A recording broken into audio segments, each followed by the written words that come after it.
नमस्कार, news India देख रहे हैं आप और आपके साथ मैं हूं सुरभि तिवारी। और सबसे पहले एक बड़ी खबर आपको नोएडा से जुड़ी हुई देते, जहां नोएडा में इंजीनियर की मौत का मामला जब सामने आया तो पुलिस ने मामले में अब तक बड़ी कार्रवाई को अंजाम देते हुए 2 बिल्डर के खिलाफ एफआईआर दर्ज कर दी है।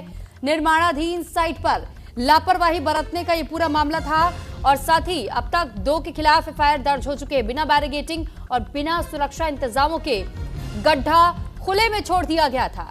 परिजनों की शिकायत पर दर्ज हुआ केस। नोएडा प्राधिकरण और बिल्डिंग के जो ओनर्स थे, बिल्डरों की भूमिका पर भी अब सवाल खड़े किए जा रहे हैं। तो फिलहाल जिस बिल्डर को यह जिम्मा दिया गया था, जहां पर उसका काम चल रहा था, यहां गड्ढा तो बनाया गया, लेकिन उस गड्ढे के इर्द गिर्द ना तो कोई कॉशन बोर्ड, ना ही किसी तरीके की बैरिगेटिंग, जिस वजह से जो घटनाक्रम घटित हुआ यहां, आपको याद होगा कि कैसे कि इंजीनियर की मौत हो गई थी, जिसका नाम युवराज बताया जा रहा था। दरअसल वो देर रात अपने काम से अपने घर वापस लौट रहा था, लेकिन अचानक उसकी कार का बैलेंस बिगड़ा और उसके बाद वो उस गड्ढे में जा गिरा। तो लगभग 70 फीट का ये गहरा गड्ढा बताया जा रहा था, जिसमें युवराज की गाड़ी गिर गई और उसके बाद से वहां पर कई लोग मौजूद थे, लेकिन बावजूद इसके किसी की ओर से मदद का हाथ तक आगे नहीं बढ़ाया गया। लगभग 1 घंटे की कड़ी मशक्कत चलती रही। वो युवराज छटपटाता रहा कि कोई उसके लिए मदद का हाथ आगे बढ़ा दे, कोई उसकी जान बचा ले, कोई उसकी आवाज सुन ले, लेकिन वहां मौजूद महज एक डिलीवरी बॉय ने अपनी जान को दांव पे लगाते हुए युवराज की सुरक्षा करने की कोशिश की, लेकिन तब तक बहुत देर हो चुकी थी।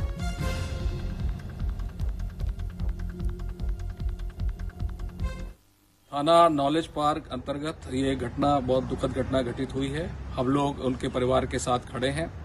इस घटना में सूचना मिलते ही स्थानीय पुलिस द्वारा फायर ब्रिगेड को जोड़कर तत्परता से उसको बचाने के लिए सारे उपक्रम सुनिश्चित किए गए हैं।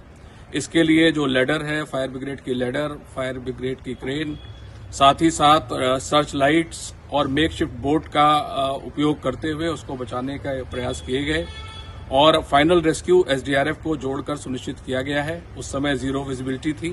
इस घटना के संबंध में जो पीड़ित है उनकी तरफ से, उनके परिवार की तरफ से दी गई तहरीर के आधार पर सुसंगत धाराओं में थाना नॉलेज पार्क में अभियोग पंजीकृत किया गया है।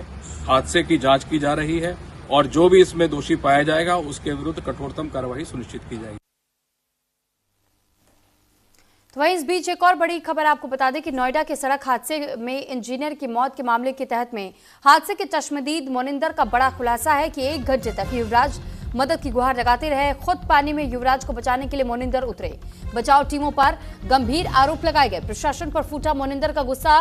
मोनिंदर की ये वही डिलीवरी बॉय है जिसने मदद का हाथ युवराज के लिए आगे बढ़ाया था, जिसने अपनी जान की बाजी लगाते हुए युवराज को बचाने की कोशिश की। लेकिन मोनिंदर का यह कहना है कि लगभग 1 घंटे तक युवराज की ओर से लगातार ये गुहार लगाती रही कि उसे किसी भी तरीके से बचा लिया जाए, लेकिन वहां पर जो प्रशासन की जो गाड़ियां थी वो एक कोने पर खड़ी थी, लेकिन कोई मदद के लिए आगे नहीं आया, क्योंकि एक तो घना कोहरा, रात का अंधेरा और फिर उस दौरान जिस तरीके का यह हादसा हुआ, उस गड्ढे में कोई भी उतरने से झिझक रहा था। लेकिन एक डिलीवरी बॉय ने किस तरीके से अपनी जान को बिल्कुल दांव पर रख दिया और उसने कोशिश की कि युवराज को बचा लिया जाए, लेकिन ये हो नहीं पाया और युवराज की जान चली गई। और इसी लापरवाही को अब मोनिंदर की ओर से भी बार बार लेकर सवाल पूछे जा रहे हैं और ये कहा जा रहा है कि आखिर प्रशासन इस तरीके की हरकत ना करती तो युवराज की जान बच सकती थी। आखिर क्यों इस तरीके की लापरवाही बढ़ती गई? पहले मोनिंदर का गुस्सा फूटा बिल्डरों पर भी, जिन्होंने लापरवाही के तहत में उस गड्ढे को खुला छोड़ा, और उन पर भी जो लोग वहां मौजूद थे, लेकिन मदद करने के लिए आगे कोई नहीं आया। 1 घंटा से 2 घंटे, लगभग 1 घंटा 45 मिनट तक लड़के ने खूब अपने बचाने की गुहार लगाई है कि भाई मुझे बचा लो, किसी भी तरीके से बचा लो। मौके पे पुलिस भी थी एंड एसडीआरएफ भी थी और अग्नि विभाग वाले भी थे, फायर ब्रिगेड वाले भी थे। किसी ने उसकी मदद नहीं करी। बोल रहे थे ठंडा पानी है, हम नहीं जाएंगे अंदर, इसमें सरिया है, अंदर हम नहीं जाएंगे। ठीक है जी। इस मौत का जिम्मेदार सच्चाई बताए तो सरकारी महकमा है। ठीक है जी। जब मैं आया हूँ 1:45 पे यहाँ आया हूँ, मैंने आके देखा है तो एसडीआरएफ वाले सिड्डी पे बैठ के बोल रहे थे कि इसमें ठंडा पानी है, सरिया, हम अंदर नहीं जाएंगे। जो लड़का मुझसे 10 मिनट पहले ही डूबा था, मैं बोला तुम बाहर आओ, मैं जाऊंगा अंदर।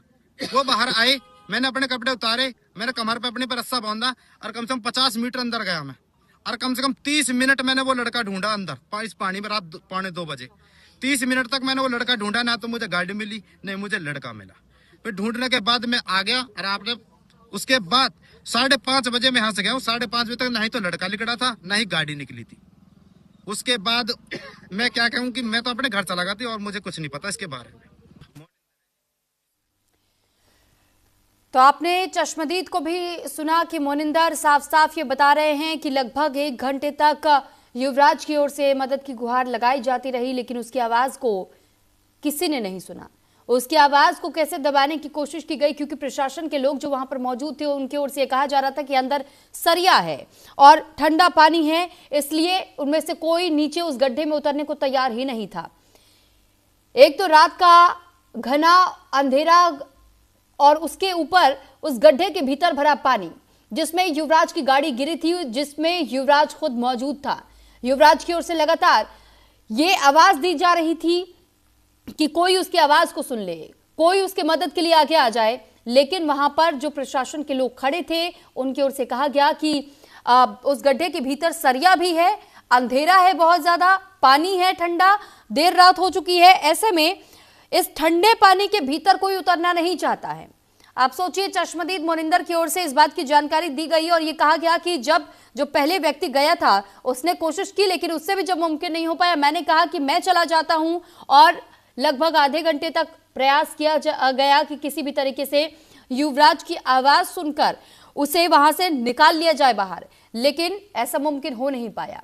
और जब उसे कोई दिखाई नहीं दिया, उसके बाद उसने भी अपने आप को इशारा किया, जिस रस्सी से उससे बांध करके नीचे उतारा गया था, कि मुझे ऊपर बुला लिया जाए। और फिर मोनिंदर का यह भी कहना था कि लेकिन उसके बावजूद जब सुबह 5 बजे तक भी देखा गया तो फिर वो गाड़ी उसी तरीके से उस गड्ढे में पड़ी रही थी, यानी कि किसी को बाहर नहीं निकाला गया था।